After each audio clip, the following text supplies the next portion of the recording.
नमस्कार, ओंकार अवामी में आपका स्वागत है। झारखंड और बिहार की खबरों के साथ मैं कुमार अनिल। झारखंड के मुख्यमंत्री हेमंत सोरेन को मुख्यमंत्री आवास में डॉक्टर रामदयाल मुंडा जनजातीय कल्याण शोध संस्थान की ओर से जनजातीय जीवन दर्शन और प्रकृति पर आधारित पेंटिंग भेंट की गई। ज्ञात हो कि इस साल 10 से 15 फरवरी तक नेतरहाट में आयोजित प्रथम राष्ट्रीय आदिवासी एवं लोक चित्रकला शिविर में झारखंड समेत पूरे देश के जनजातीय कलाकार जुटे थे। इस मौके पर कलाकारों ने आदिवासी समाज और उनकी कला संस्कृति, परंपरा, रहन सहन और खान पान आदि पर एक से बढ़कर एक पेंटिंग्स बनाई थी। मुख्यमंत्री हेमंत सोरेन ने मुख्यमंत्री आवास में पूर्व विधायक स्वर्गीय दुर्गा सोरेन की 51वीं पुण्यतिथि पर उनकी तस्वीर पर माल्यार्पण कर भावभीनी श्रद्धांजलि दी। श्रद्धांजलि सभा में मुख्यमंत्री के प्रेस सलाहकार अभिषेक प्रसाद, मुख्यमंत्री के वरीय आप सचिव सुनील कुमार श्रीवास्तव, विनोद कुमार पांडे और मनोज कुमार पांडे ने श्रद्धा सुमन अर्पित किए। देश के पूर्व प्रधानमंत्री भारत रत्न राजीव गांधी को उनकी पुण्यतिथि पर पूरा देश याद कर रहा है। आज ही के दिन तमिलनाडु के श्री पेरुम्बदूर में 21 मई 1991 की रात एक आत्मघाती बम धमाके में राजीव गांधी की हत्या कर दी गई थी। झारखंड प्रदेश कांग्रेस कार्यालय में झारखंड सरकार के मंत्री रामेश्वर उरांव ने उन्हें श्रद्धांजलि दी।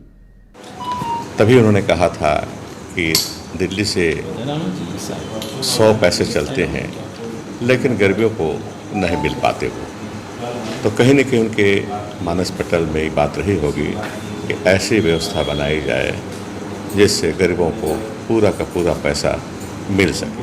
कांग्रेस ने इस पर शुरू किया, डीबीटी का शुरू किया 2013-14 में।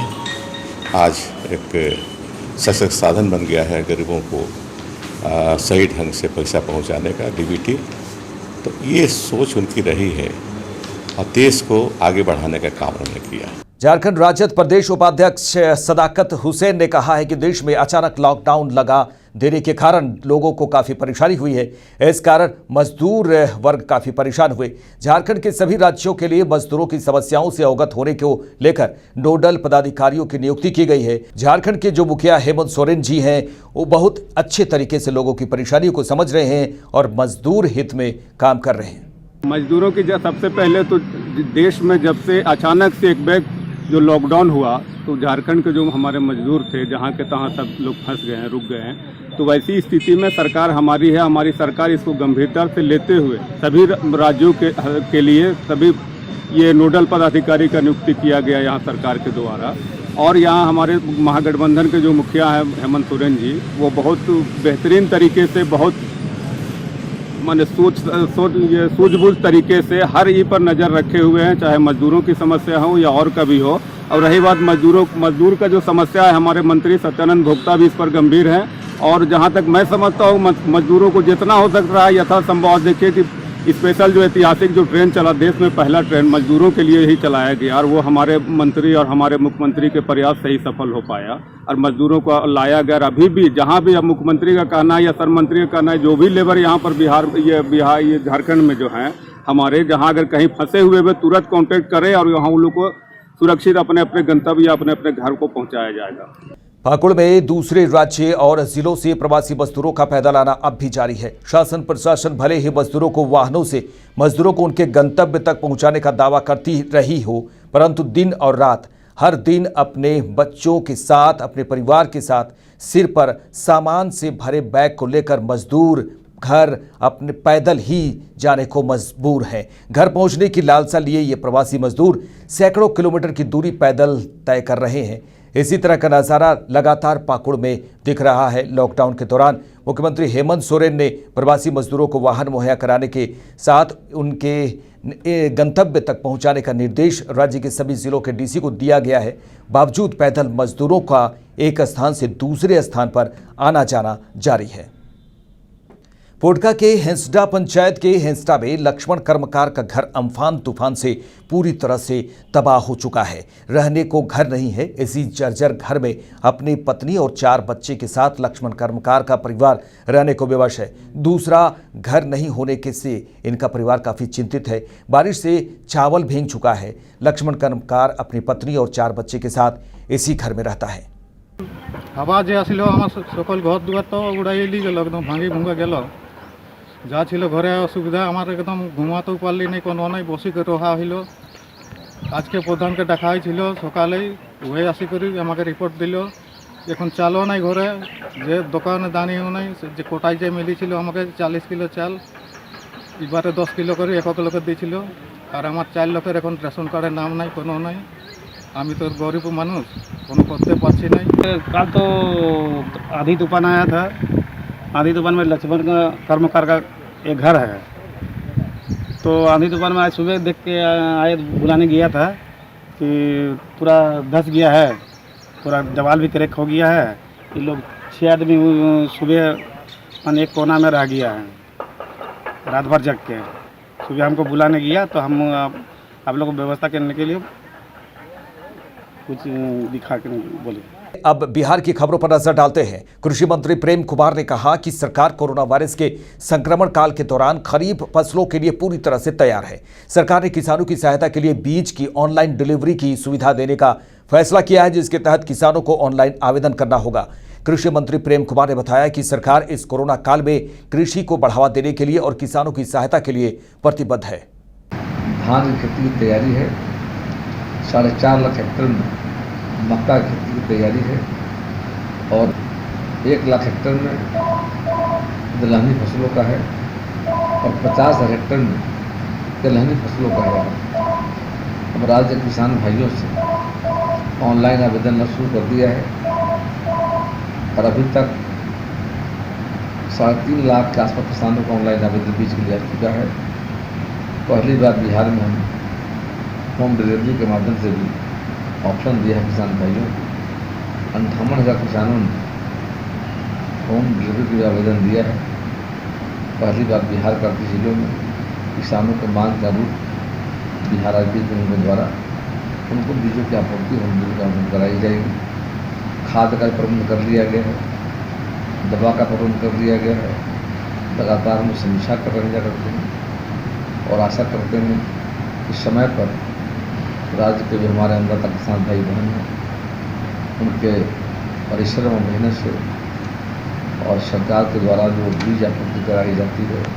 कटिहार के बीएम कॉलेज बरारी के क्वारंटाइन सेंटर का बरारी विधायक नीरज कुमार यादव ने औचक निरीक्षण कर जायजा लिया।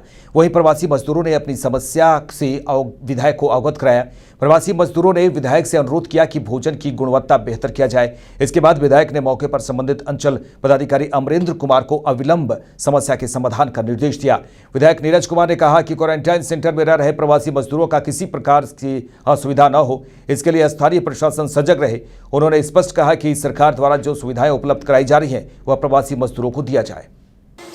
असल में हम लोगों को क्वारंटाइन सेंटर जितना है बरारी विधानसभा में सब जगह हम लोग घूम रहे हैं, लोगों का फीडबैक ले रहे हैं। सेंटर है तो कुछ सुविधाएं असुविधाएं होती रहती है, लेकिन फिर भी एवरेज कहिए तो कुल मिला के ठीक है। थोड़ा सा किचन जो है, किचन में लोग समय नाश्ता देरी हो गया है, खाना का क्वालिटी में थोड़ा सा और सुधार किया सकता है। दाल अगर आप चना दे रहे हैं, मसूर दे रहे हैं तो उसमें राहत देने का हम लोगों ने इस हिसाब से कहा है। सर बिशनपुर से मामला आया था कि क्षमता से ज़्यादा जो है सेंटर पर रखा जा रहा है। हाँ, वो शायद क्वारंटाइन सेंटर बढ़ाने की बात हो गई। मानक का हर हमेशा पालन करना ही होगा हम सबों को, नहीं तो हाथ से सब कुछ बाहर।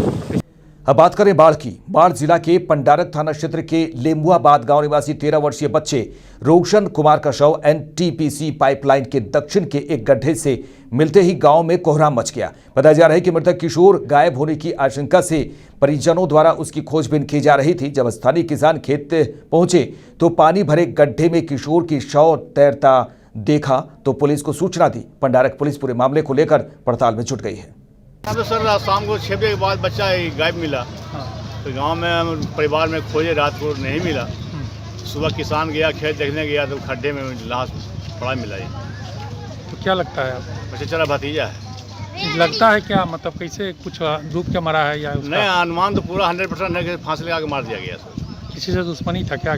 नहीं सर, ना हम लोगों को सूचना मिला थाना से कि फलना अथी हुआ, तो हम आए तो पता चला,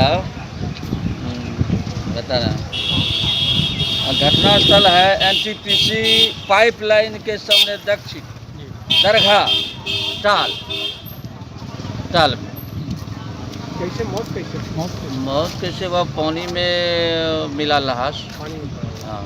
लॉकडाउन में दूसरी बार नवादा स्टेशन पर प्रवासियों को लेकर श्रमिक स्पेशल ट्रेन पहुंची। नवादा पहुंचे प्रवासियों के आओ भगत में जिला प्रशासन के आला अधिकारी जुटे रहे। त्रिपुरा से 550 प्रवासियों को विभिन्न स्टेशनों से होते हुए नवादा स्टेशन पहुंची। इस ट्रेन से करीब 1000 प्रवासी सवार थे। इस ट्रेन कई अन्य जिलों के प्रवासी सवार थे। इस श्रमिक स्पेशल ट्रेन में सबसे अधिक नवादा जिले के प्रवासी सवार थे। अब बात करें गया जिले की। गया जिला प्रशासन की तरफ से लॉकडाउन 4 में छोटे व्यवसायियों को समय सारणी जरूरी हिदायत देकर रियायत दी गई है ताकि अपना जीवन यापन करें, भुखमरी की हालत पैदा न हो। लेकिन गया शहर को देखकर ऐसा लग रहा है कि जैसे त्योहार सी हो गई हो।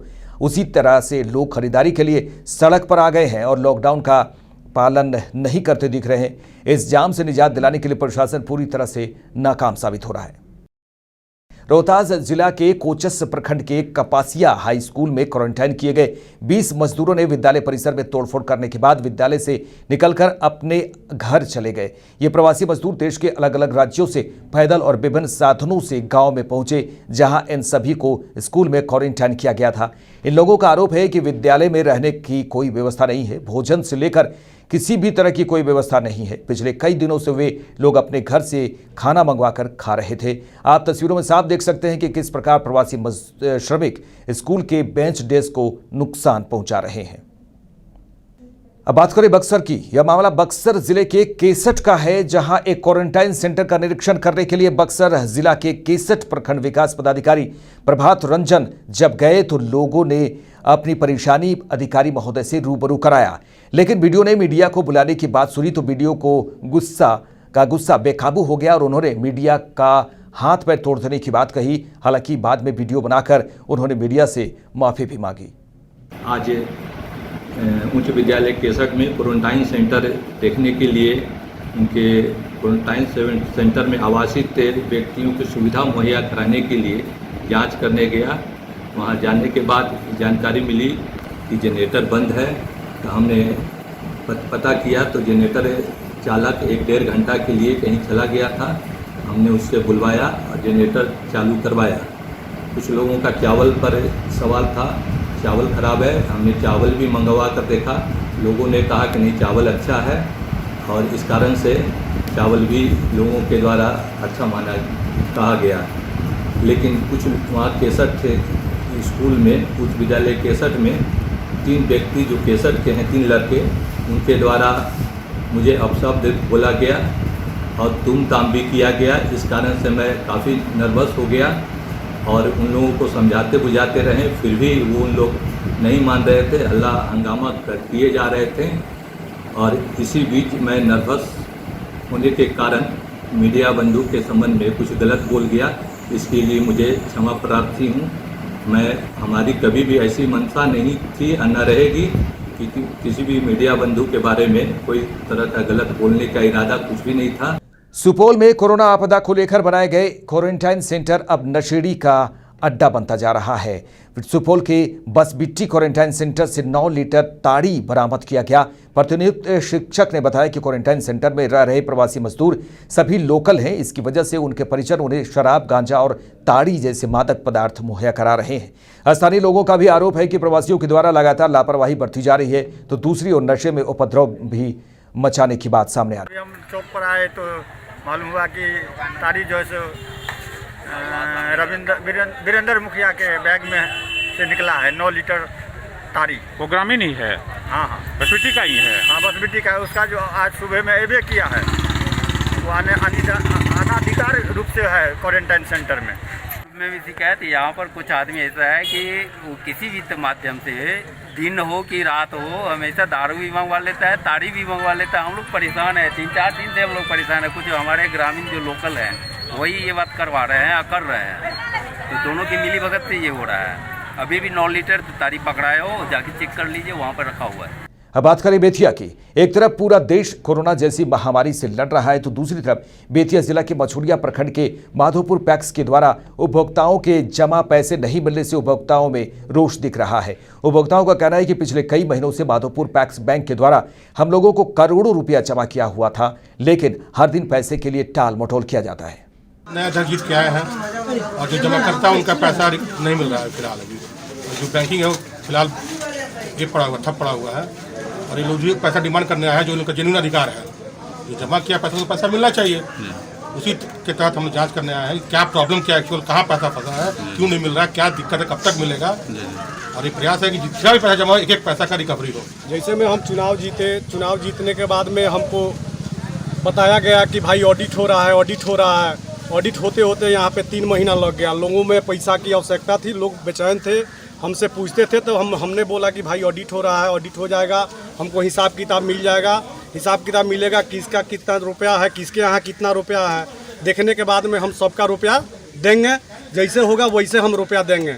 लेकिन ऑडिट में इतना ना लेट कर दिया गया कि लोग ज़्यादा से ज़्यादा मैंने बेचैन हो गए। किनके द्वारा लेट कर दिया गया ऑडिट में? मैंने पूर्व अध्यक्ष जी के द्वारा, विभाग के द्वारा हमको नहीं मिला। उसके बाद में हम कौन थे पूर्व अध्यक्ष कौन थे? शत्रुघ्न कुमार सिंह।